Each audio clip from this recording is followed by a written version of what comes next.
দাদা দাদা নাতি তুমি আড়ি বান্ধি দিয়েছ আদি বান্ধে বেড়াইলাম সকালবেলা খাইয়ে যাই আইরা কামলা পাউন যায় না কইলাম নিজে এলা যাই আধি ঘন্টা বান্ধি তাহলে খবর তাহলে হলোই নাই আমি খবর শুনে আইলাম দাদি বলে বাড়া গেছে গা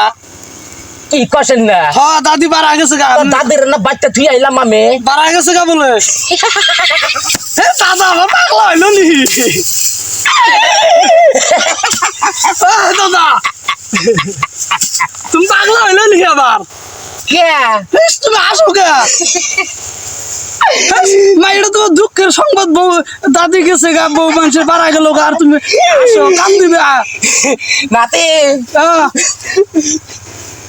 তো করে এতদিন আমি কইলাম না হ্যাঁ যে আমার খালি গাও কতরে বিষ করে হ্যাঁ কি জন্য বিষ করে জানোস কি কি জন্য তোর না তোর দাদি না আমারে ধৈরে ধৈরে খালি আজকে গুতায় তে গুতায় ও বউ বাদ দিবে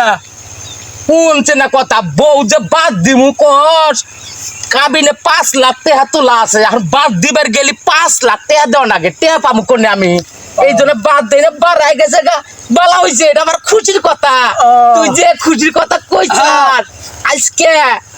বাজারে নিয়ে যায় না তোর 3 গাবলা মিষ্টি খিলামু আচ্ছা তাহলে তোমার ভালো হয়েছে